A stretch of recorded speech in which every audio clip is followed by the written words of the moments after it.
नमस्कार। 15 जनवरी को तिरुवल्लुवर दिवस मनाया जा रहा है। तिरुवल्लुवर एक मशहूर तमिल कवि और दार्शनिक है। आपने नीति पर आधारित मशहूर तमिल कृति तिरुकुरल का सृजन किया। वल्लुवर, थेवा पुलवर और पोयामोडी पुलवर आपके कुछ दूसरे नाम हैं। तिरुवल्लुवर का जन्म मयलापुर में हुआ था, जो कि वर्तमान चेन्नई का हिस्सा है। आपकी पत्नी वासुकी एक पवित्र, समर्पित और आदर्श महिला थी। तिरुवल्लुवर लोगों से बताया करते थे कि एक व्यक्ति गृहस्थ जीवन जीने के साथ साथ एक दिव्य, शुद्ध और पवित्र जीवन जी सकता है। तिरुवल्लुवर के अस्तित्व का समय भाषाई सबूतों पर आधारित है।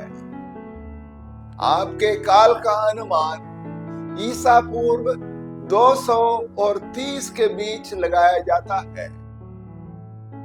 तमिल कैलेंडर की अवधि उसी समय से है और उसे तिरुवल्लुवर आंडू या वर्ष के रूप में कहा जाता है। तिरुवल्लुवर शब्द में तिरु का अर्थ माननीय होता है, जो कि श्री के समान है। वल्लुवर तमिल परंपरा के अनुसार वल्लुवन से बना है। वल्लुवन शब्द आपकी जाति या व्यवसाय की ओर इशारा करता है। साथ ही वल्लुवन समुदाय से ग्रंथ तिरुकुरल का नाम आया है। शैव, वैष्णव, जैन और बौद्ध संप्रदाय यह दावा करते हैं कि तिरुवल्लुवर का संबंध उनसे है। जैन ग्रंथों में तिरुवल्लुवर के बारे में एक श्वेतांबर जैन श्रमण तक कहा गया है। कार्ल ग्रोल ने तिरुकुरल को बौद्ध ग्रंथ की एक कृति के रूप में चित्रित किया। उन्होंने जैनियों को भी बौद्धों के भीतर सम्मिलित किया। कहा जाता है कि तिरुवल्लुवर आस्तिक थे। आपके परमेश्वर सर्वशक्तिमान है, सारे संसार के निर्माता है और अपने भक्तों की रक्षा करता है। दरअसल कुरल किसी विशिष्ट या सांप्रदायिक आस्था की वकालत नहीं करता है। परंपरागत कहानियां हैं कि मदुरई में तमिल संगम हुआ करता था। उसमें मशहूर विद्वानों और शोधकर्ताओं की सभाएं होती थी। तिरुवल्लुवर ने अपना अधिकांश जीवन मदुरई में बिताया। पंड्या शासकों के अधीन कई तमिल कवि आगे बढ़े। तिरुकुरल को विश्व के सामने पेश होने का यही मौका था। हाल ही में कन्याकुमारी के ऐतिहासिक और सांस्कृतिक शोध केंद्र द्वारा यह दावा किया गया था कि वल्लुवर एक राजा थे, जिन्होंने तमिलनाडु के कन्याकुमारी जिले के एक पहाड़ी इलाके वल्लुवनाडु पर शासन किया। कई जैन विद्वान और कुछ हिंदू इतिहासकार मानते हैं कि तिरुवल्लुवर एक जैन मुनि थे। तिरुकुरल का पहला अध्याय जैन धर्म के पहले तीर्थंकर ऋषभदेव को समर्पित है। इसके अलावा तिरुकुरल की शिक्षाएं जैन धर्म की शिक्षाओं से मेल खाती है। तिरुकुरल तमिल की सबसे श्रद्धेय और पुरानी कृति है। कुरल को दुनिया का आम विश्वास माना जाता है। यह मानव नैतिकता और जीवन में बेहतरी का रास्ता दिखलाता है। कहा जाता है कि बाइबल, कुरान और गीता के बाद कुरल का सबसे ज्यादा भाषाओं में अनुवाद किया गया है। तिरुकुरल को तमिल प्रदेश की बाइबल कहा जाता है।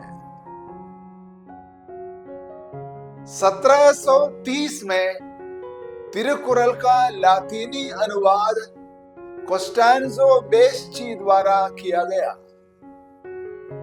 इस कृति के जरिए यूरोपीय बुद्धिजीवियों को उल्लेखनीय रूप से तमिल साहित्य के सौंदर्य और समृद्धि को जानने में मदद मिली।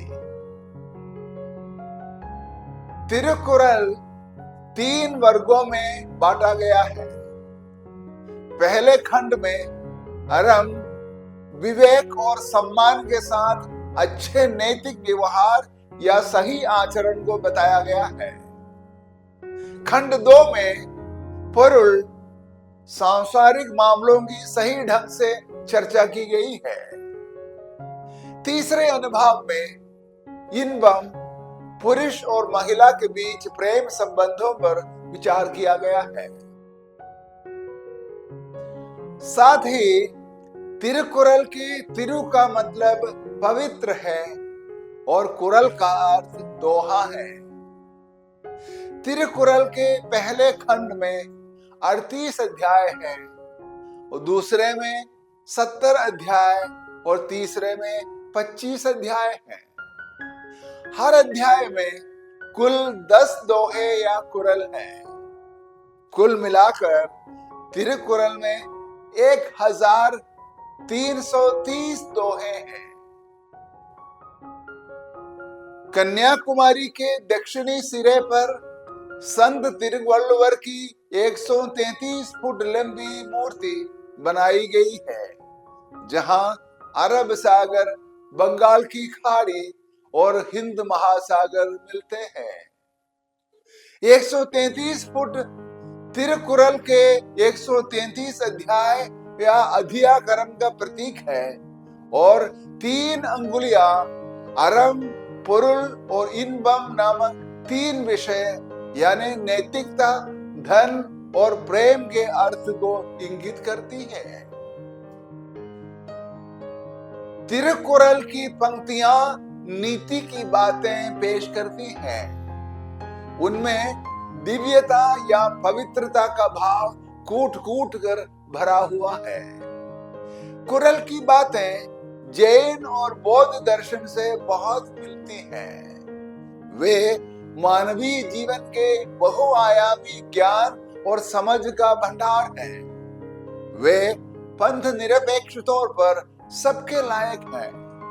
वे बहुत ही लोकप्रिय और प्रेरणादायक भी हैं।